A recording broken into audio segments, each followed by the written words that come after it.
Colonel, great to see you. Welcome back to the show. Thanks. So let's start with the comments from NATO Secretary Jens Stoltenberg admitting that Ukraine will become a NATO member. Said it pretty emphatically. Listen. After the war, like, what's the sort of growth? So both NATO allies have agreed that Ukraine will become a member of our alliance, but at the same time, that is a long-term perspective. What is the issue now is to ensure that Ukraine prevail as a sovereign independent nation, and that therefore we need to support Ukraine. I see that the future of Ukraine is to be part of European Union and also member of NATO. So, Colonel, what are your thoughts on that? NATO, no, it's getting a new member in Ukraine. I don't think this is an admission as much as a stated goal. But having said that, I think the real purpose of this is to prevent any negotiations from being held. If you take the position that there is no alternative to NATO membership for Ukraine, you're effectively telling the Russians that their preference for a non-aligned neutral state in Ukraine is no longer up for discussion. That means Russians have to fight this war to the finish. There will be no negotiated settlement. And that's what Washington and London want. I don't think everyone else in Europe shares that view, but that's clearly the attitude in Washington and London. So just wiping Ukraine off the map is the alternative, if that's what Washington and London want? Well, I don't think they want that necessarily. I know that the Russians don't want that, but you just leave the Russians no choice. If you tell them that at the end of this war, whatever that means and whenever that occurs, that Ukraine will be a member of NATO, that turns everything back to an existential threat to Russia.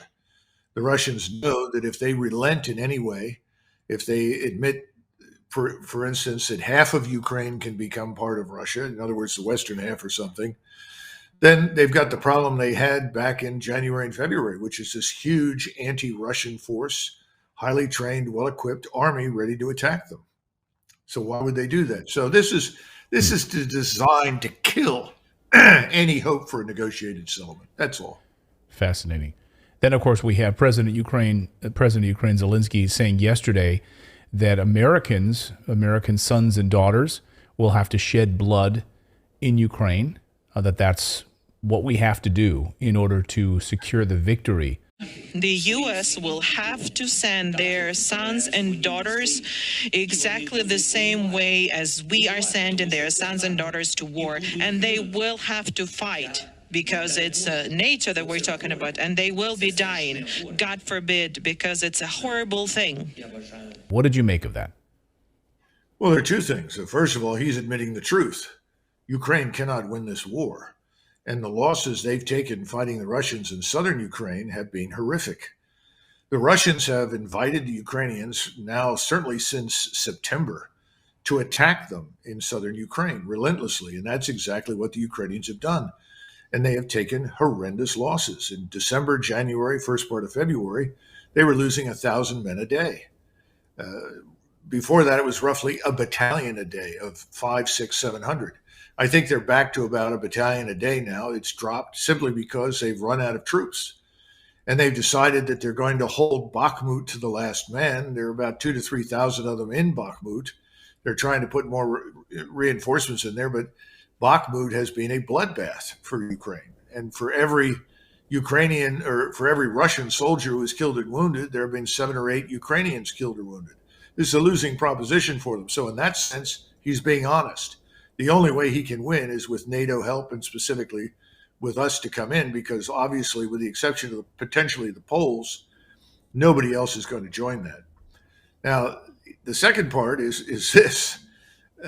Biden knows and his advisors know that if he tries to commit the United States to war in eastern Ukraine against Russia, he's finished. His administration is finished. It's over.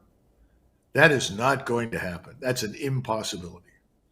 So then does Biden want another Afghanistan? I mean, on his resume, we have the Inspector General for the Afghan War, John Sopko, just coming out and saying that the American-made weapons falling into the wrong hands. We can't track any of these weapons. They're falling into all sort.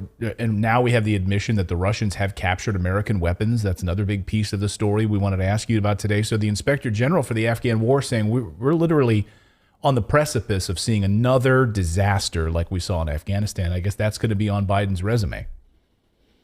Well, I think that's probably inevitable because the Russians will win this. They will do whatever it takes. We will not. We have no vital strategic interest in Ukraine, and certainly not in eastern Ukraine, never really did. And no one in Europe wants to march east to Moscow to end the war. Remember that Zelensky and his defense minister made a comment the other day that this war will end with Ukrainian tanks in Red Square. Well, that's absurd. It's never going to happen. So I think we just have to understand that this is a desperate situation. The Ukrainian government is very weak. It's held in power by these neo-Nazi radicals that threaten to murder anyone who threatens them. They're killing soldiers that leave the front that try to escape. They're filling the ranks with old men, women, young boys. This is insanity. That's where we are. How long can this last? Well, that's up to the Russians, because the only way the Russians can put an end to this is to sweep north out of the south, to come down out of the north from Belarusia, surround Kiev and make it clear that they're through. That's what the Russians ultimately have to do. If they don't do that, this thing will just drag on. We'll continue to send things, and they'll continue to kill Ukrainians until there are almost none left. And remember that all the Ukrainian refugees that you talk to in Western Europe, there are perhaps 8 or 9 million of them. There are another 2 million inside Russia. They all say the same thing.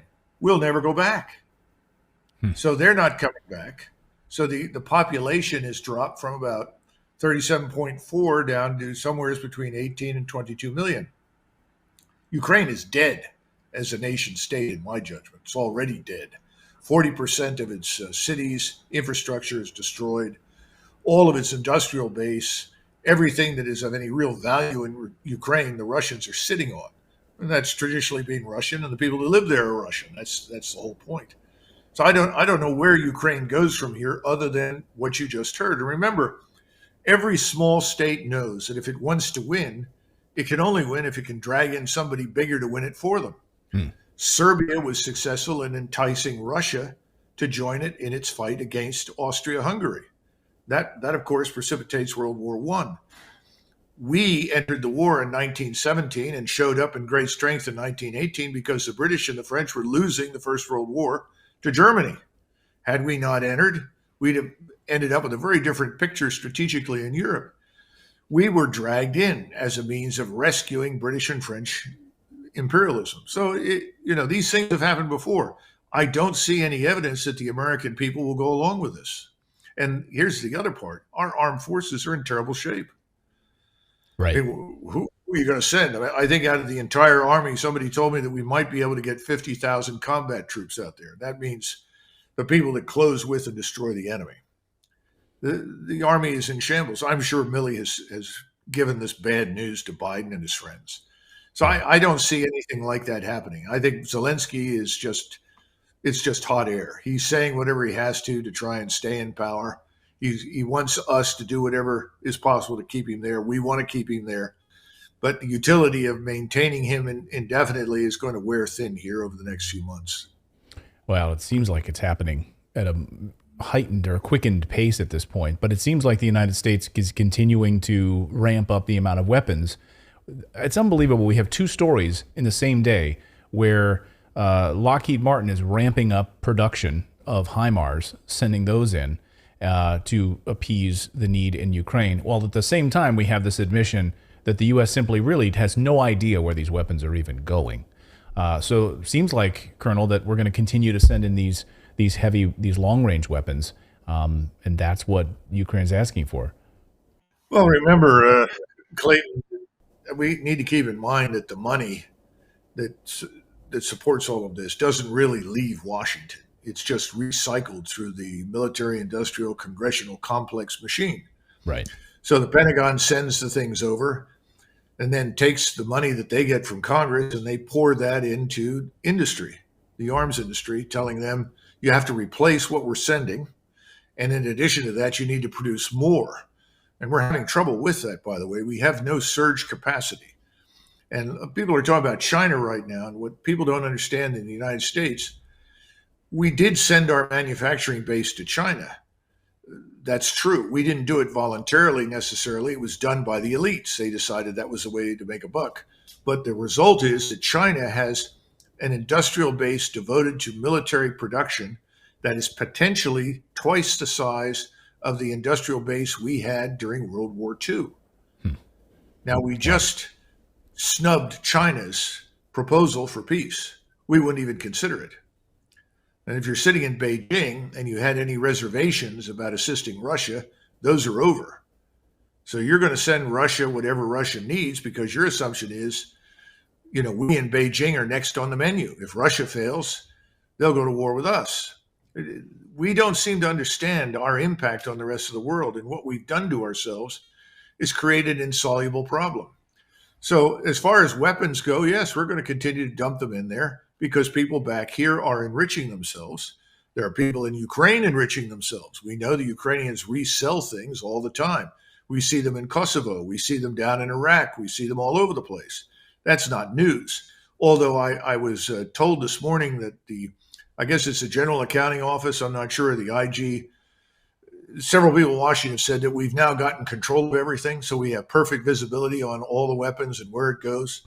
That goes along with sightings of unicorns and elves and Santa Claus and the Good Fairy. Right. But that's where we are. So no, it's not going to change. It's going to continue. And that's why the Russians have got to reach the conclusion that they're the only ones that can end this war. And they've got to do that. So what's left of Ukraine? I mean, you believe Ukraine is dead. It's done. I think it is. It's a great tragedy. I don't see how this Ukrainian nation state survives. It was always an artificial construct. You always had too many non-Ukrainians in it, which meant that you had to make a decision.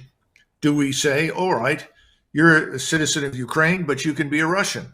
You're a citizen of Ukraine, but you can be a Tartar. You're a citizen of Ukraine, but you can be whatever.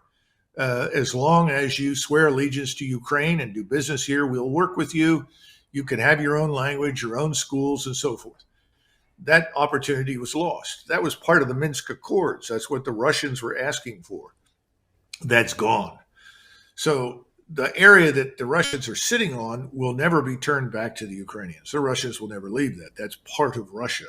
More of Ukraine is going to be swallowed by Russia before this is through. I dare say most of the Ukraine east of the Dnieper River. But the Russians also know that Odessa and Kharkov are two Russian-speaking cities. They were never Ukrainian. They were always Russian. I'm sure they're going to insist on those.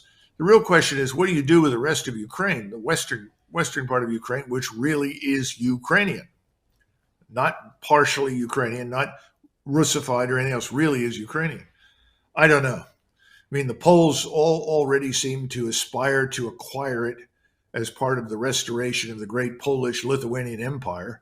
I don't know. I mean, there are all sorts of crazy ideas and views in play right now. None of this has anything to do with us, Clayton. Right. Nothing. Right. And that's why American soldiers are not going there to fight. Despite what Zelensky's calling for. Unbelievable. Well, Colonel, thank you so much for this. As always, thank you for your analysis and the nuance. We really appreciate it. And we'll continue to... we'll continue to see how amazing Washington is, being able to track all of these weapons, that they have a pinpoint accuracy through Ukraine and the rest of the world. It's going to be fascinating. Thank you so much, Colonel. We really appreciate it, as always. Sure. Thank you.